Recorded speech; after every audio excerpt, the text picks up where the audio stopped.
Hearth signifie foyer en anglais et Hearthstone, la cheminée. Hearthstone est un concept de résidence pilote spécialisée Alzheimer, véritable vitrine d'une nouvelle démarche qui fait aujourd'hui des émules en Angleterre et en France.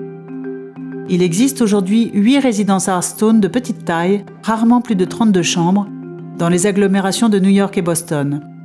Leur créateur, John Zaisel, est diplômé de Harvard en design et de Columbia en sociologie.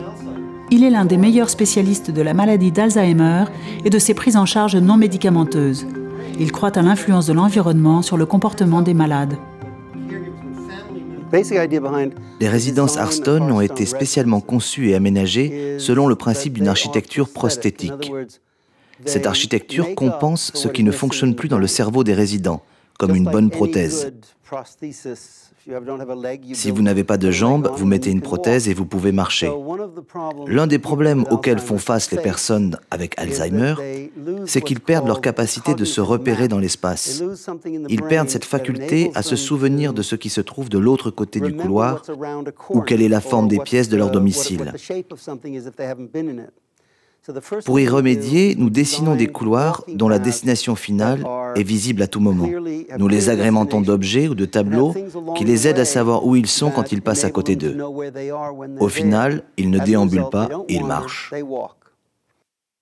Un long couloir dessert les chambres des résidents.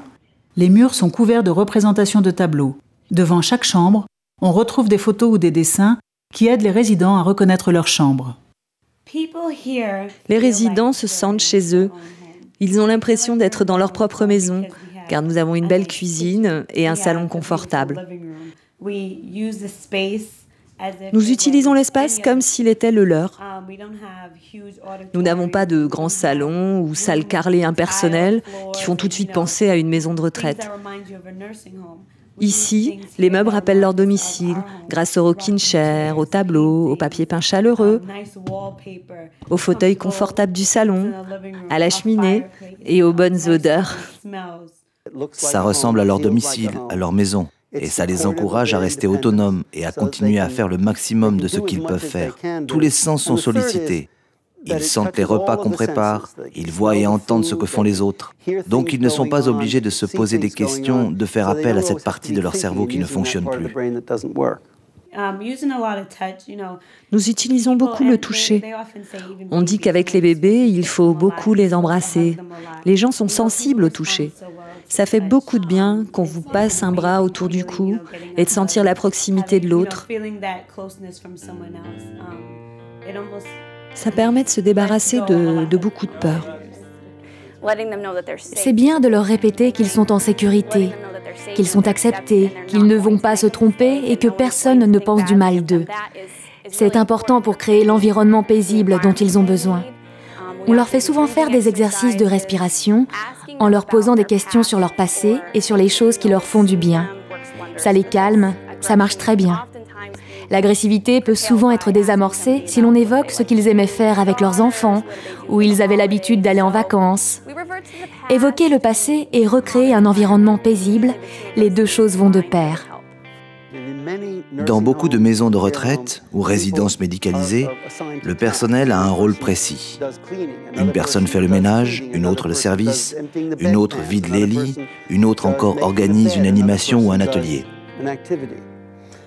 Cette approche centrée sur des tâches spécialisées n'est pas celle qui marche si l'on veut donner aux résidents une vie qui vaille vraiment la peine d'être vécue. C'est mieux quand tous les membres du personnel sont capables de tout faire.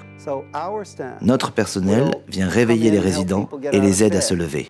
Le même personnel va servir les repas et mangera avec les résidents. Le même personnel va chanter avec eux ou organiser un jeu, un accueil ou un sketch. Certaines structures appellent cela le travailleur universel.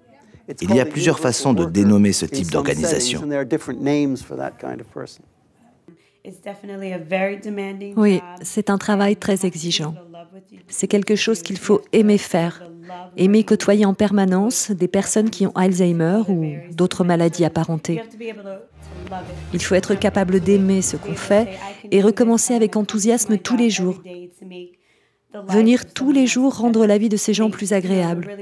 Être capable de les faire sortir de leur coquille et les faire se sentir bien dans leur peau, en se tournant vers ce qu'ils aiment faire. Oui, c'est un travail difficile. Je pense que pour beaucoup de gens, ce travail est ardu, même pour moi certains jours. Il y a une composante émotionnelle.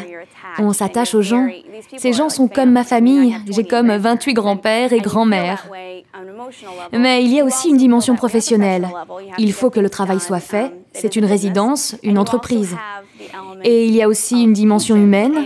Vouloir que les résidents aient l'impression d'être des gens comme les autres. Vous ne voulez pas qu'ils aient l'impression d'être une gêne ou qu'ils se rendent compte qu'ils ne sont pas capables de faire quelque chose. Il faut éviter les situations d'échec. Donc un travail comme le mien peut être très difficile si vous n'êtes pas fait pour. Et si vous aimez ce travail, vous y êtes pour la vie, il ne va plus vous lâcher. Le personnel et les artistes qui travaillent avec nous font beaucoup pour nos résidents.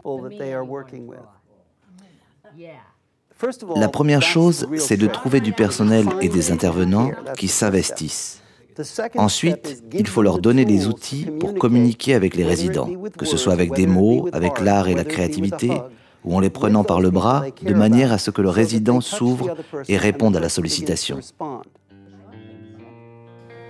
En leur proposant en permanence de faire quelque chose, une activité, manger, s'asseoir un instant dans le salon ou dans le jardin, le personnel Hearthstone donne aux résidents le sentiment d'appartenance à un lieu, tout en préservant leur individualité et leur identité. Et en les tenant occupés, ils n'ont pas le temps de ruminer leurs idées noires ou donner libre cours à leurs angoisses. Si je tombe sur une personne qui ne participe pas, je vais aller la voir. Je vais lui demander « Vous voulez faire quelque chose de différent ? Ou réessayer la même chose ? Vous voulez parler d'autre chose ? » Essayez de les faire participer à une ou à plusieurs des activités qui ont lieu tout au long de la journée. Les sorties sont une chose importante. Nos résidents ont besoin de sentir qu'ils font toujours partie du monde extérieur. Ils ont besoin de sortir, aller à la piscine, au cinéma, profiter des choses qu'ils aimaient faire avant leur maladie. Car même s'ils vivent ici à cause d'Alzheimer, ils n'en ont pas moins la possibilité de vivre pleinement leur vie. Le coût de fonctionnement d'une résidence comme Hearthstone n'atteint que 65 à 70% du coût d'un hôpital gériatrique pour le même niveau de soins généralement. Grâce à leur approche centrée sur la personne, les centres Hearthstone ne font appel aux traitements anxiolytiques et antipsychotiques qu'en dernier recours. Procurer des soins selon une approche globale, coordonnée, ne coûte pas plus cher que de les procurer selon une approche uniquement médicale. Si les résidents vivent dans un environnement adapté, qu'on emploie les bons mots à leur égard, qu'on utilise l'art, qu'on leur propose des activités adéquates, ils vont vivre plus longtemps avec un niveau d'échange satisfaisant et ils déclineront moins vite. Et s'ils vivent mieux plus longtemps, ils vont se construire une nouvelle identité.